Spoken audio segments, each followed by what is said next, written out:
नेपाल में आए, लप्पू पहले पहुंच गया था। अब लप्पू ने बोला कि मैं यहाँ का लोकल हूँ, तराई क्षेत्र का हूँ। मतलब जो किसान लोग होते हैं, तराई क्षेत्र का मतलब जो किसान लोग होते हैं, मैं वो हूँ और मेरी वाइफ भी आने वाली है। उसकी हिंदी भगवान की दया से इतनी अच्छी थी कि उससे भी शक नहीं हुआ। आप ही देखिए, उसने इतने सारे लोगों को चूना लगाया, वहां पे उसने होटल मालिक को चूना लगा दिया कि भाई मैं यही की हूँ लोकल। उन्होंने, वो बेचारे सीधे, इतने सीधे साधे, आपको पता ही है, उसकी शक्ल देख के, अंकल की शक्ल देख के लग रहा था कि कितने सीधे हैं। जब मोमिन सर उनसे बात कर रहे थे, उन्होंने सोचा होगा ये तराई क्षेत्र के लोग हैं, अभी ऊपर आ रखे हैं, घूमने आ रखे हैं, तो छोड़ो क्या इनकी एंट्री करनी है। वो बेचारे 500 रुपए डेली का लेते थे और उनको वहां पे रहने देते थे। और वो वाले तो मिलने नहीं जिन्होंने पहले स्टेटमेंट दी थी, जिनसे पहले पूछा था। ये तो दूसरे थे अंकल, जो पहले वाले थे। हेलो ना, जो पहले थे, जिन्होंने बोला कि इसने आते ही ये पूछा था कि यहाँ कहीं पब है, यहाँ पे कहीं कोई बार वार है।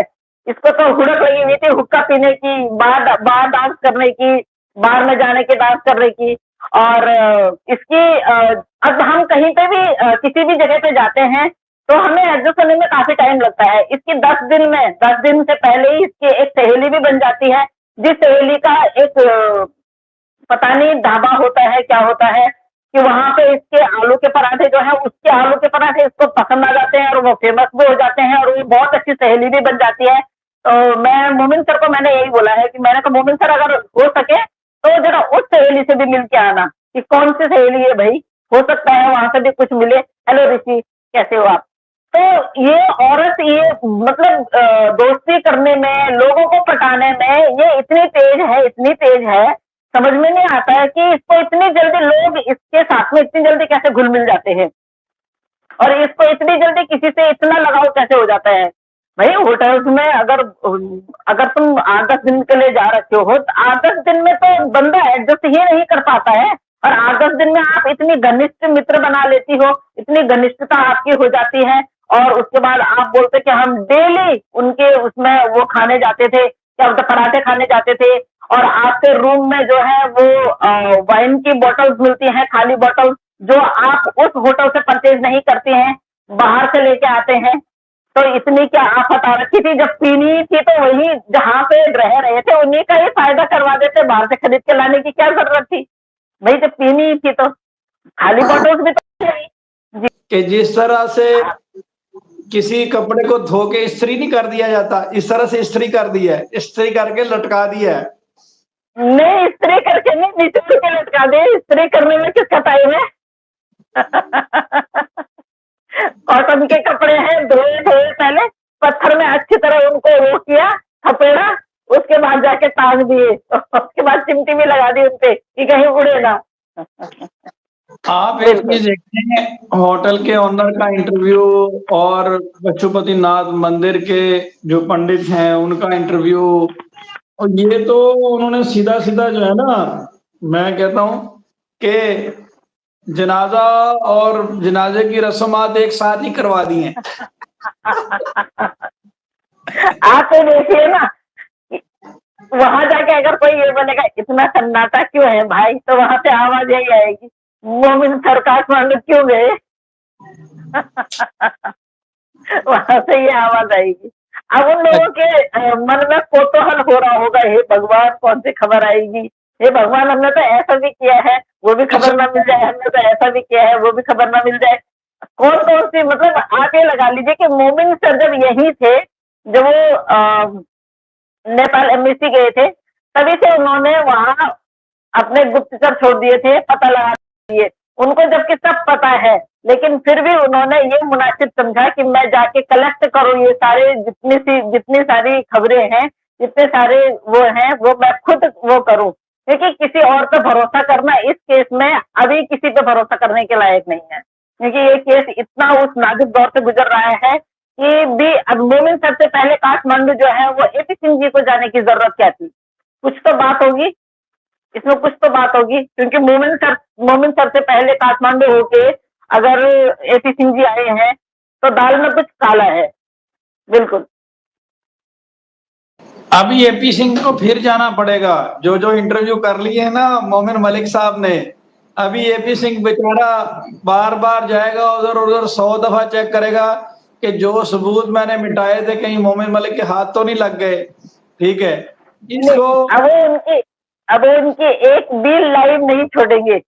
वो कहेंगे कब कहाँ पे मेरा देखा हुआ व्यक्ति मिल जाएगा, कब कहाँ पे कौन सा व्यक्ति मिल जाएगा जिससे मैंने बात करके आया हूँ, जिससे मैं बात करके आया हूँ, जिसको मैं समझा के आया हूँ, कहीं वही व्यक्ति वही बंदा कहीं मेरी पोल न खोल दी। तो वो अभी आजकल वो इतने डरे डरे हुए होंगे बहुत ज्यादा, जिस तरह से आज भी शायद से हेलो आज भी शायद वो लाइव नहीं आई, उसकी कोई वीडियो वगैरह कुछ नहीं आई, क्योंकि मेरे पास तक नहीं पहुंची, तो शायद नहीं आई है वो।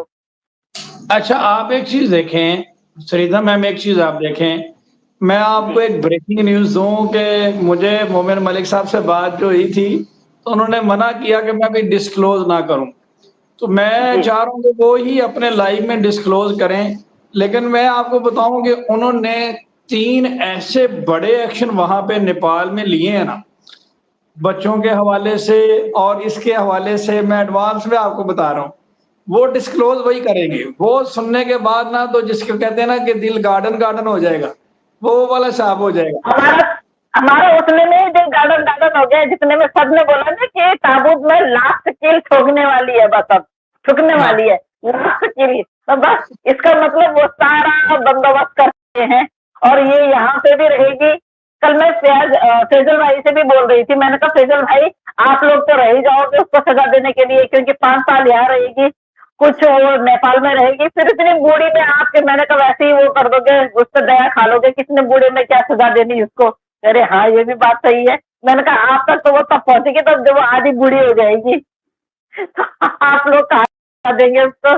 मोमिन सर ने वो कर दिया है, मतलब इतना वो कर दिया कि हिंदुस्तान में भी सजा और नेपाल में भी सजा, उसके बाद जाके बची कुछ जिंदगी रहेगी तो वो फिर आप लोगों के हवाले।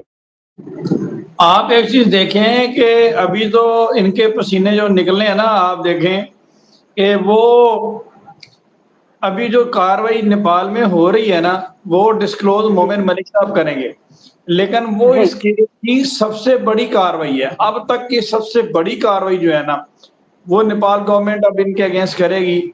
और देखते हैं फिर उससे इतनी लंबी उम्र है हमारे भाई साहब की। फैसल भाई ने आजकल राधे राधे रामचंद्र पटेल जी, रामचंद्र भाई राधे राधे जी। फैसल भाई ने आजकल वाक शाक शुरू की हुई है, तो फैसल भाई से मैं यही कहूंगा कि वाक थोड़ी कम करें, कहीं लब्बू जैसी सेहत ही ना बन जाए। हाँ, अगर साहिब भाई आते तो उनको खींचते, अब आप आ गए तो अब हम आपको खींचेंगे, आपकी लाइन में साहिब भाई को खींचते हैं। फैसल भाई ज्यादा ही स्मार्ट हो जाएं और लब्बू से भी पतले हो जाएं वाक कर करके।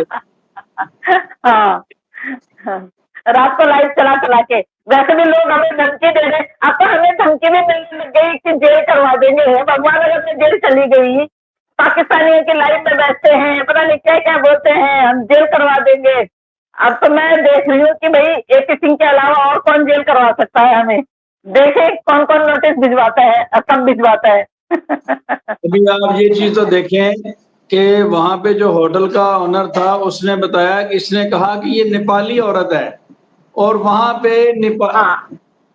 पे नेपाली औरत बन के ये वहां पे रही, और सचिन ने भी वहां पे झूठ बोला और अपने बारे में गलत बताया। और आप एक चीज देखें कि इन्होंने होटल के ओनर को भी चूना लगाया, उसे भी धोखा दिया, तो वहां पे धोखा देकर वहां पे रहते रहे। और वहां पे उसने बताया कि ये बड़ी अच्छी तरह से हिंदी भी बोलना जानती है। तो आप एक चीज देखें कि इसके साथ कुछ लोग जी जी मैं तो कभी नहीं डरती तेजो सर, मैं तो कभी किसी को देख के नहीं डरती ना। मैं कहते ना करो ना डरो, ना मैंने कोई गलती करी ना मैं डरती हूँ। गाली बक के अगर सामने वाले को अगर तसल्ली मिलती है और उसका खून बढ़ता है तो खूब गाली दो, और पहले गाली वो दे, पहले अपनी गिरेवान में झाके। हम तो नहीं डरते किसी को देख के, मेरी बाई ड्यूटी नहीं डरती किसी को देख के। मेरा थंबनेल लगाओ जो लगाओ, लोग मेरा काम देख रहे हैं ना, उस काम से हमें पहचानेंगे। कोई मेरी कैसे भी, चाहे वो कैसे भी थंबनेल लगा दे, मुझे कोई फर्क नहीं पड़ता है, क्योंकि इन लोगों का काम ही यही है कि हमारा नाम कहाँ से ले, हमें कहाँ से ये लोग वो करे। जब बोलते हैं कि हमने चैनल भी चलाना है और चैनल चलाने के लिए बड़े बड़े लोगों के नाम लेते हैं, तो बिल्कुल हम तो नाम तो नहीं डरते, मैं तो बिल्कुल नहीं डरती हूँ। मैं तो कम से कम नहीं डरती हूँ, क्योंकि अगर मैं डरती तो मैं शायद बहुत पहले क्विट कर लेती।